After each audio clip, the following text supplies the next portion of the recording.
كابي تجراي هورايزن زخبر سلامتنا عبد زلخم ميبصحكم سبر زينا كابي رئيس كتما تجراي مقاله سمعنا لنا عطوات زكايد وجويا مسرت بمغبار اب محبراوي مراخبيታት ተጋሩ አዘራራቡ ኮይነሎም بتمساسالي كابرسه كتما مغلون لو معلتي هصوص تبهال مغلصي وصيلم اب تحت سماي تግራይ زنصلالو كبير حدغا اب تحت زبل استزرغح مغلصيم زقربو قندي غزه زيهبو غدايات بزرزر كنغركمنا وانا دايركتور ودب طن عالم دكتور تيدروس ادحانم بتري اطنقيقلم اب لعلنا زحزن كحدت تفصيم كبلمام ازرارابي ملختي زرغحلم بزعبا زيون حزنا لنا عبي وتهدراوي معباله تسمع اللهم لو مغنا عب لعليهم زقاطمم كبيد وتهدراوي سعرت نمملاسن نممكاتن عاصفيتاو ملاشن مهاب حيالو وتهدراوي منقسقاسن داغبه مطرنافن غيرم يغسغسو كمزلو زملكت زينا دما كاب غروبيت هاجر تسمع اللهم إيران أمريكان زكايدو سممعنت تاريخاوي خوينو اب عالم دما درو حدشت معبارتات الناترعيم زلو بزعبازي سممعنت أمريكان إيران ون بزرزر كنقربولكم ينام ኢትዮጵያ ንፕሬዝዳንት ኢሳያስ አፈወርቂ ዘሕለፈቶ መጠንቀቅታ መስረት በመግባሩን ትኩረት ሚዲያታት ዓለም ሲሒቦሎም ደጊምና ሰላምታና ኣብ ዘለኹም ይብጻሕኩም ሰብስክራይብ ላይክ ሼር እንዳግብርኩም ዜናታትና ተኸታተሉም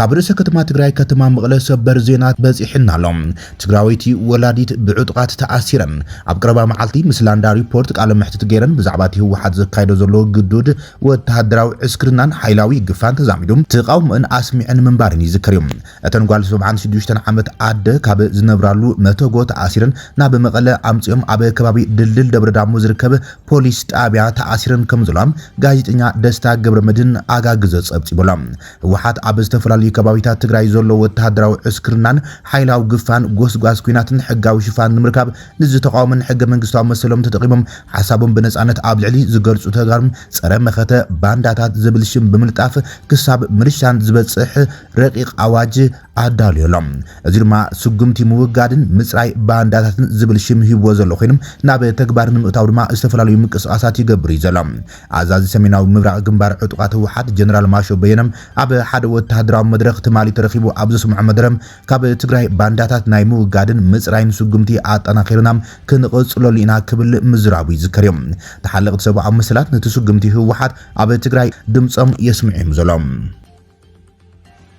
እዚ ከምዚሉን ኮለ ድማ ኣብ ትሕቲ ሰማይ ትግራይ ዘንጸላልወ ከቢድ ሓደጋ ብዝብልውን ካብ ርእሰ ከተማ ትግራይ ከተማ መቐለም ህጹጽ መግለጽ ወጽሎም ጸገማት ትግራይ በብመዓልቱ ይጋደዱ ምህላዎም ካብ ዓይኒ ሓቂ ዝተኸወለ ይኮነን ዝበለት መግለጺ ብፍላይ ድማ ዕጡቕ ሓይሊ ህወሓት ንሞራል ህዝብናም ሕግን ንቡር ፖለቲካዊ መስርሕን ትሒሱም ስልጣን ምባሓቱ ሲዕቡ ኩሉ ዓይነት መስተጋብር ህዝብናን ዓድናን ተሓሚሱ ዝርከብ ክብል ውድብ ሳልሳይ ወያነ ትግራይ ገሊጸሎም ኣብ ኩረቻ ፍትሓዊ ሕቶታት ህዝብና ተወጢሑ ስልጣን ዝባሓተ ሓይሊም መከራ ህዝብና ኣብ ምግዳድ እምበር ኣብ ምምላስ እቶም ሕቶታት ወፊሩ ኣይፈልጥን ዝበለት መግለጺም እዚ ሓይሊ መናእሰይ ኣብ ምግፋፍ ወለዲ መናእሰይ ኣብ ምእሳርን መንግልታዕን ረዓድን ማሕበራዊ ዘይምርግጋዕን ኣብ ምፍጣር ተጸሚዶሎም ኣብ ልዕሊ ወተሃደራዊ ስርዓት ደርጊ መስከረም 1967 ካብ ዘውፅኡ ዓፋናይ ወተሃደራዊ ኣዋጅ ፈሊኻም ዘይርአ ኣዋጅ ኣውፅኡ ኣብ ህዝብና ከቢድ ሻቁለት ፈጢሩ ይርከብ ክብል ሳልሳይ ወያነ ትግራይ ንረቂቕ ኣዋጅ ህወሓት ብትሪ ኣጠንቂቖሎም ንሓለዋ ዓዶ ቦን ብሄራዊ ክብርን በብመብረ ህይወቱ እንዳኸፈለም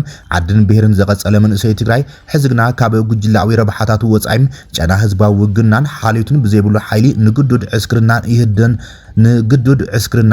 ንግዱድ ዕስክርና ይህደን ኣሎም ከም ውጽኢቱ መናእሰይ ትግራይ ዓዶም ገዲፎም በብመዓልቱ ብኣሽሓት ይስደዱ ከም ዘለው ይገሊጹ ሳወት ኣብ በብዝኸዱ ዓዱ ድማ ኣደዳ ዘይሕጋዊ ደላሎ ቀለብ ዓሳ መግረፍትን ጾታዊ ጥቃትን ማእሰርትን ካልኦት ዓይነታት መከራታትን ይቕበሉ ዘሎ ኢሎም ጎደናታት ዓበይቲ ከተማታትና መንእስያት ዘይረኣየለን ሰብ ኣልቦ ከተማታት እንትኾናም ከተማታት ኢትዮጵያ በኣንጻሩም ካብ ግፋን ኣብ ዓድና ዘሎ ሕሱም ኩነታትን ተማሪሮም ብዝተሰደደ መንእሰይ ትግራይ ኣዕለቕሊቐን ካብ ምርኣይን ላዕሊም ዘጉህ የለን ይብል መግለጺ ይሳወጥ ስለዝኾነም እዚ ህላዊ ህዝብን ብሄርን ትሕቲ ጉጅላዊ ህላዊ ሰርዐ ዕቡይ ሓይሊ ብዘይ ወለም ዘለም ክንቃለሶም ግድን ይኸውን ዝበለ ሳወት ወሓት ዝገበሮ ዘሎ ዓድና ናይ ምፍራስ ህዝብና ናይ ምብታንን ብሄርና ነበረ ናይ ምግባርን ትሉም ተግባር ብጽኑዕ እንዳኾንና እዞም ግናይ ተግባራት ወሓት ዝፍልፍለሎም ዓይኒ ማያት ክሳብ ዝነጽሁም ሰላማውን ፖለቲካውን ቃልሱ ኣሒሉ ክቕጽለሉ እዩ ኢሎም ብዘጋጣሚ ግዳይ ዝዓፈናን ኣዋጅ ግፋን ዝኾኑ ንወላዲትና ወይዘሮ ኣኸዛ ሓልፉ ሓዊሶም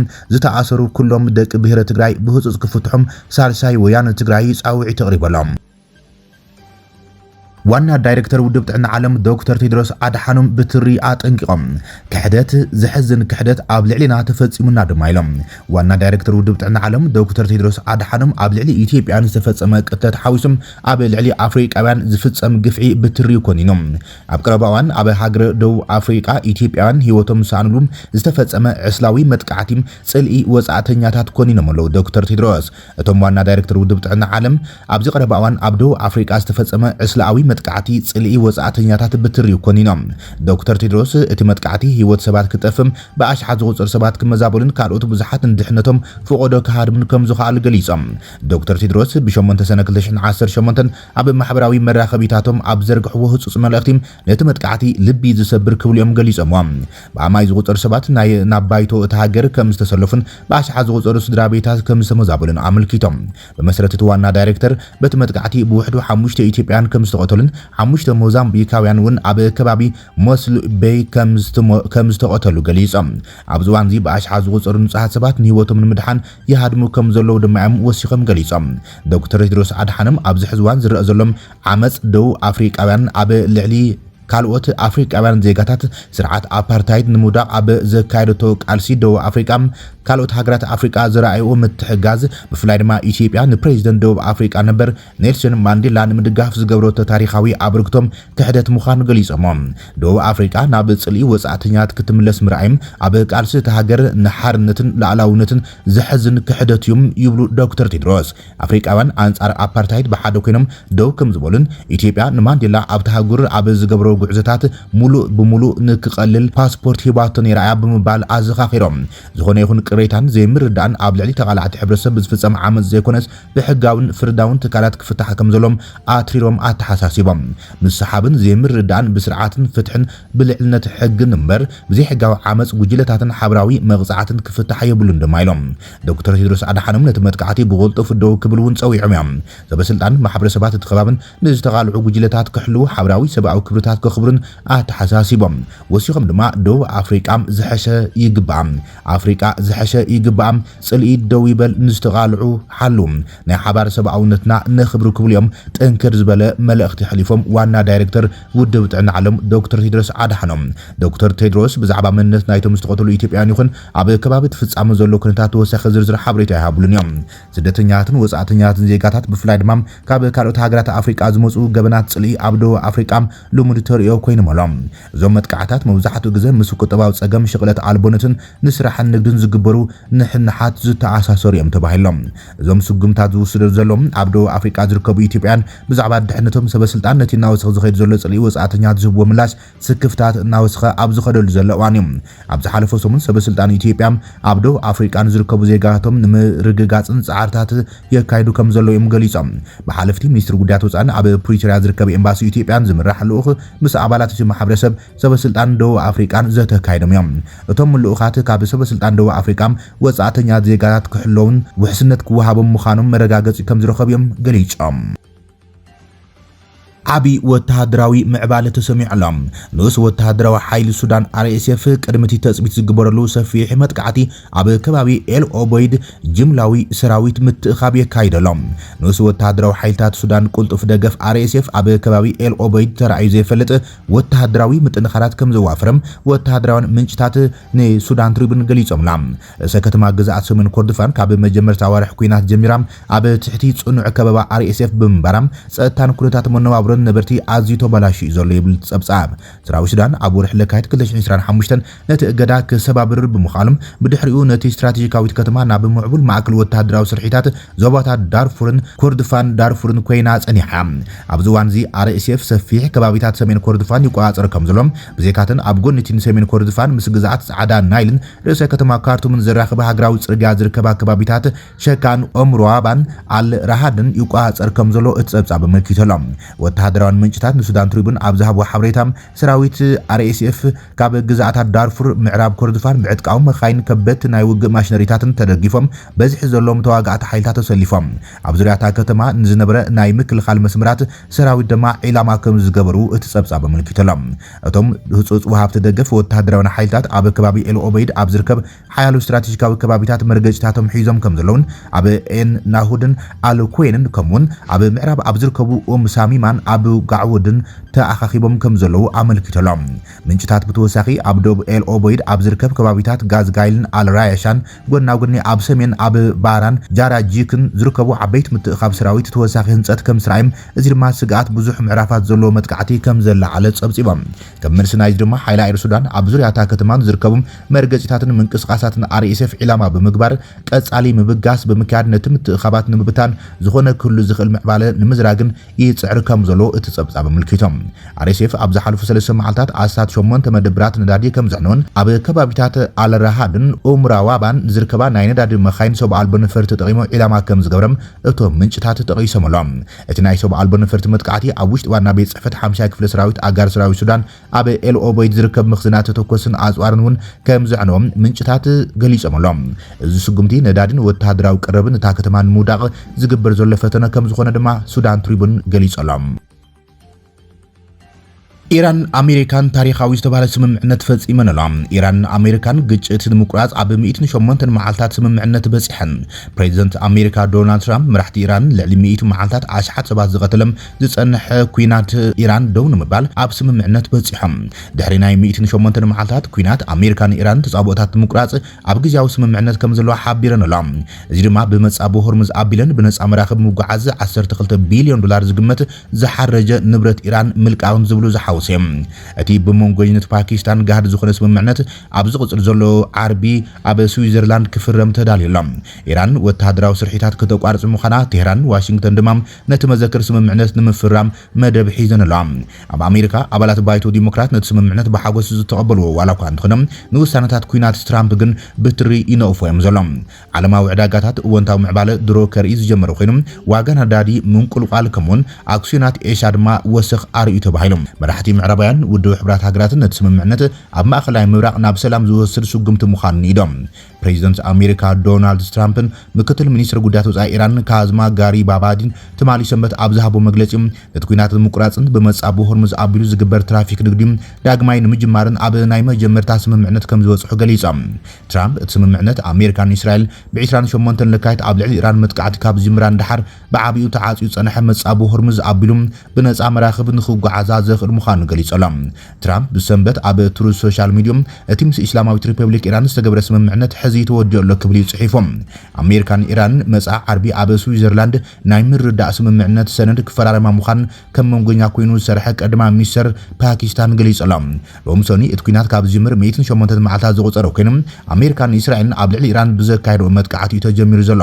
ነቲ ስምምዕነት ኣሜሪካን ኢራን ስዒቡ ካብ እስራኤል ዛጊድ ግብረ መልሲ ተዋሃበሉን ሕዚ ዘለዉ ምዕባለታት ከም ዘርእዎም ድሕሪቲ ንሶምናት ዝቐጸለ ጽዑቕ ድርድር ኢራን ኣብ ስምምዕነት እንተዚበጽሓ ሓዱሽ ዝሓየሉ መጥቃዕታት ከም ዝፍጸም ትራምፕ ኣብ ዘፈራርሕሉ ሞቲዩ ተስፎ ምዕባለ ተሰሚዖም መጻብ ሆርሙዝ ዳግማይ ክኽፈትዩ ፍርቂ ወግዓዊ ማዕከናት ዜና ኢራን መህር እቲ ረቂቕ ስምምዕነት ብመሰረት ምድላዋት ኢራን መጻብ ሆርሙዝ ኣብ ውሽጢ 30 መዓልታት ዳግማይ ሙሉእ ብምሉእ ክኽፈት ምዃኖም ዘመልክት እዮም ትማሊ ሰንበት 80 ዓመት ዕድመ ዝመልኦ ትራምፕ እቲ ስምምዕነት ኣሜሪካን እስራኤል ብ28 ታሕሳስ ኣብ ልዕሊ ኢራን መጥቃዕቲ ካብ ዝምራን ድሓር ብዓብዩ ተዓጽዩ ጸንሐ መጻብ ሆርሙዝ ኣቢሎም ብነጻ መራኸብ ማዕቀብ ንኽጓዓዝ ዘኽእል ምዃኑ ገሊጾም ዝተኣገደ ንብረት ኢራን እውን ክልቀቕ እዩ ተባሂሎም ማዕከን ዜና ኢራን መህር ኣሜሪካ ቅድሚ ድርድር ምጅማሮም 12 ቢልዮን ዶላር ዝግመት ተኣጊዱ ወይ ድማ ተሓርጁ ዝነበረ ንብረት ኢራን ክትለቀቕ ምዃና ተሰማሚዓ ክብል ጸብጺቦም ትራምፕ ትማል ሰንበት ምስ ኒውዮርክ ታይምስ ኣብ ዝገብሮ ጻንሒት ዋሽንግተን ኢራን 20 ዓመታት ምህብታም ባእታ ዩራኒየም ደው ክትብለ ድያ ኣይተብለን ገና ኣብ ድርድር ከም ዘላ ገሊጾም ትራምፕ ን15 ዓመት እገዳ ኣብ ልዕሊ ኢራን ክቋረጽ ከም ዝኽእል ዘተንበበ እኳ እንትኾነ ብመገዲ ወግዓዊ መግለጺ ወይ ሚድያ ክዛረበሉ ከም ዘይደሊ ገሊጾም ሰክሬታሪ ላዕለዋይ ቤት ምኽሪ ሃገራዊ ድሕነት ኢራን ናብ ሎሚ ዘውግሕ ለይቲ ኣብ ዝሃቦ መግለጺ እቲ ምስ ኣሜሪካ ዝተገብረ ስምምዕነት ኣብ ኩለን ግንባራት ዝካየድ ዘሎ ተጻብኦታት ብቁልጡፍ ምቁራጽ ዘጠቓልል ኢሉ በቲ ዝበጽሐ ስምምዕነት ብምብጋስ ሊባኖስ ሓዊሱ ኣብ ኩሉ ግንባራት ዝካየድ ዘሎ ኩናትን ወተሃደራዊ ስርሒታትን ካብ ሎሚ ምሸት ጀሚሩ ብቕጽበትን ሓዋሩ ክዛዘሙ ብምባል ብተወሳኺ ድማ ኣብ ልዕሊ ኢራን ዝካየድ ዘሎ እገዳ ሓይሊ ባሕሪ ብቕጽበትን ሙሉእ ብምሉእ ክውዳእን ይክብል ኣፍሊጡ ኣሎ ኣሜሪካ ዘሎ ኩነታት ክንርኢ ከለና ድማ ዲሞክራትስ ንስ ትራምፕ ብስንኪ ኩናት ይነቕፉ እዮም ዘሎም ኣባላት ባይቶ ዲሞክራት ነቲ ስምምዕነት ብሓጎስ ክቕበልዎን ከሎም ምምሕዳር ትራምፕ ነቲ ኩናት ዝምልከቱ ውሳነታት ግን ነቒፎሞም ሰነተር ክሪስ ኩንስ ካብ ዳላዌር እቲ ስምምዕነት ነቲ ኩነታት ናብ ቁኑዕ ዓንፈት ዘሰጋግሮ እኳ እንተኾነ ሓያሎ ሕቶታት ከም ዘለዎ ገሊጾሎም ኣብዚ ዝተሰማምዑሉ ተወዳዳሪ ትርጉማት ሓደጋታት ከስዕብ ከም ዝኽእሉ ጠንቂቖም ኣብ ኮሚቴ ርክባት ወጻኢ ሴኔት ዘገልግሉ ሴኔተር ክሪስ መርፊ እቲ ስምምዕነት ንኢራን ኢድካ መሃብ እኳ እንተኾነ ኣሜሪካ ግን እዚ ዕብዳን ዘይሕጋዊ ኩናት መዓልታዊ ስለ ዝቕጽሎም ብኡ ክትሕጎስ ኣለዋ ኢሉ ጉዳይ ሊባኖስ ዝምልከት እውን ትራምፕ ንመጥቃዕቲ እስራኤል ኣብ ልዕሊ ቤይሩት ነቒፎሎም ዝሓለፈ ሰንበት እቲ ስምምዕነት ብትራምፕ ቅድሚ ምእዋጅም እስራኤል ኣብ ልዕሊ ቤይሩት መጥቃዕቲ ኣየር ኣካይዳ ትራምፕ ነዚ መጥቃዕቲ ድሕሪ ምጅማሩ ንእስራኤል ንምፍራም ስምምዕነት ምድንጓያ ብሕርቃን ወቒሱ ዋላ ትራምፕ ምስ ማዕከን ዜና ኣሜሪካ ኣክሴስ ኣብ ዝገብረ ጻንሒት ቴሌፎን ብዛዕባ ቀዳማ ሚኒስትር እስራኤል ቤንጃሚን ኔታንያሁ ተሓቲቶም ኣዝየ ተቆጢዐ ነይረ ኣፍሊጡ ድማ ኣለኹ ክብል እዩ ገሊጹ ዘሎ ዓለምለኻዊ ምላሽ ዝምልከቱ እውን መራሕቲ ምዕራባውያን ስምምዕነት እናናድዮም ዝርከቡ ቀዳማ ሚኒስትር ዓባይ ብሪጣንያ ኬር ስታርመር ኣብ መንጎ ኣሜሪካን ኢራን ዝካየድ ተወሳኺ ቴክኒካዊ ዝርብ ንምሕጋዝ ድልው ምዃኑ ብምግላጽ ዳግማይ ምኽፋት መጻብ ሆርሙዝ ዕዳጋታት ጸዓት ዓለም ከረጋግእ ተስፋ ከም ዘሎ ገሊጾም ፕሬዚደንት ፈረንሳይ ኢማኑኤል ማክሮን እውን ነቲ ስምምዕነት ብምንኣድ ፓሪስ ንመንግስቲ ሊባኖስ ክትድግፍ ያይሉም ሓላፊ ሕብረት ኣውሮፓ አንቶኒዮ ኮስታ ኣብ መንጎ ኣሜሪካን ኢራን ኩናት ማእኸላይ ምብራቕ ንምቁራጽ ዝተገብረ ስምምዕነት ብሓጎስ ብምቕባል እቲ ውድብ ኣብ ስትራቴጂ ዘላቒ ሰላም ኣበርክቶ ንምግባር ድልው ከም ዝኾነ ገሊጾም ዋና ጸሓፊ ሕብረት ሃገራት አንቶኒዮ ጉተሬዝ ኣብ ማእኸላይ ምብራቕ ዝካየድ ዘሎ ኩናት ንምፍታሕ ወሳኒ ስጉምቲ ከም ዝኾነ ገሊጾም ዋጋ ነዳዲ ድሮ ምንቁልቃል ጀሚሮሎም ዋጋ ነዳዲ ድሕሪ ናብ ሎሚ ሶኒ ዘጽብሕ መዓልቲ ካብ ወርሒ መጋቢት ናብዚ ዝተሓተ ደረጃ ምውራዱ ተሓቢሮሎም ዓለማዊ መዐቀኒ ዋጋ ነዳዲ ብሬንት ንሓደ በርሚል ብ$4.08 ዶላር ወይ ድማ 4.7 ሚእታዊት ወሪዱ ናብ $83.25 በፂሖም ክሳብ ሰዓት 4:15 GMT ዩኤስ ዌስት ቴክሳስ ኢንተርሚዲየት ኣብ $80.53 ዶላር ዝጸንሑ ኮይኑ ብ$4.35 ዶላር ወይ ድማ ብ5.1 ሚእታዊት ነክየሎም ክልቲኦም ብዓርቢ ልዕሊ 3 ሚእታዊት ድሕሪ ምውራዶም ሎሚ ሶኒ ድሕሪ 10 መጋቢት ዝነበሮም ዝተሓተ ደረጃ ተመዝጊበሎም ዕዳጋታት ኣክሲዮን ኤሽያ እውን እናወስኹ እዮም ተባሂሎም ኢትዮጵያ ንምንቅስቃስ ፕሬዚደንት ኢሳያስ አፈወርቂ ተቃይማን አጠንቂቃን ኢትዮጵያ ፕሬዚደንት ኤርትራ ኢሳያስ አፈወርቂ ናብ ካይሮ ምብጽሑን ምስ ፕሬዚደንት ግብጽ ዓብደልፈታሕ አልሲሲ ዘካይዶ ርክብን ተሳዒቦም ክልቲአን ሃገራት ዘባዊ ምርግጋዕ የዳኸማ ከም ዘሎም ብትሪ ነቂፋያ ማዕከን ዜና ኢትዮጵያ ወይ ድማ ኤናም ኤርትራ ናብ ህዝባዊ ወያነ ሓርነት ትግራይ ኣብ ሶማልያ ዝርከብ ጉጅለ ዕጡቅ አልሸባብን ኣጽዋራት ተቅርብ ከም ዘላ ዝኸስስ ጽሑፍ ብሰንበት ዘርጊሕሎም ብተወሳኺ ኣብ መንጎ ክልቲአን ሃገራት ብዛዕባ ዓብይ ግድብ ህዳሴ ኢትዮጵያን ኣብ ዞባ ቀይሕ ባሕሪን ሰፊሕ ጂኦፖለቲካዊ ንሕንሕን ነዊሕ ዋን ጸንሕ ምስሓብ ግብጽ ረብሓ ኣብ ቀረና ኣፍሪቃ ንምስጋም እትገብረ ዘላ ጻዕሪ ከም ዝተሻቀለት ያ አዲስ አበባ ገሊጻ ብመሰረት ጸብጻብ ዝምድናት ኢትዮጵያን ግብጽን ኪኖቲ ብዛዕባ ማያት ሩዋ አባይን ዓብይ ግድብ ህዳሴ ኢትዮጵያን ዝመረ ምስሓብ ሓሊፉም ኣብ ጽልዋ ሓይልን መጻይ ሚዛን ሓይልን ኣብ ቀረና ኣፍሪቃን ቀይሕ ባሕርን ዘማእኸለም ሰፊሕ ጂኦፖለቲካዊ ንሕንሕ ተሰጋጊሩ ይርከብ እቲ ጸብጻብ ግብጽ ኣብ ቀረና ኣፍሪቃ ዘለዋ ስትራቴጂካዊ ጽምዶ ኣስፊሓላ ብሶማልያን ኤርትራን ዘለዋ ወተሃደራዊ ዲፕሎማሲያዊ ጸጥታዊ ሽርክነት ኣካል ናይቲ ኢትዮጵያ ከም ዓባይ ዘበዋ ሓይሊ ኮይና ንኸይትወጽን ምዕጋት ዝካየድ ዘሎ ሰፊሕ ጻዕሪ ምዃንያ አዲስ አበባ ነቂፋ ኤርትራ ኣብ ገማግም ቀይሕ ባሕሪ ትርከብ ሃገር ንኢትዮጵያ ወጥሪ ኣላዒላ ብሕቡእ ሓድሽ ኩናት ተኣልም ከም ዘላ ዝኸሰሰ እቲ ናይ ኢትዮጵያ መግለጺ ነቲ ናብ ባሕሪ ንምብጻሕ ትገብሮ ዘላ ጻዕሪ ዝዕንቅፍ ተሓሲቡ ዝተገብረ ከም ዝኾነ ነቂፋ አዲስ አበባ ኣብ ልዕሊ ኣስመራ ተማሳለ ክስታት ብምቕራብ ኣብ ኢትዮጵያ ዝያዳ ውሽጣዊ ግርጭታት ንኽጋረድ መንግስቲ ኢሳያስ አፈወርቂ ንሓይልታት ህወሓትን ካልኦት ጉጅለ ዕጡቃትን ይድግፍ ከም ዘሎ እዩ መንግስቲ ኢትዮጵያ ኸሲሱ ዘሎ ክብራትን ፍትዋትን ተኸታተልቲ ዜናታትና ንይሳዕ ዝበልናይ መሓደሽቲ ምዕባለታትን ዋናዊ ዜናታትን ዛዚምና ለና ንምክትታልኩም ነመስግን ሰላም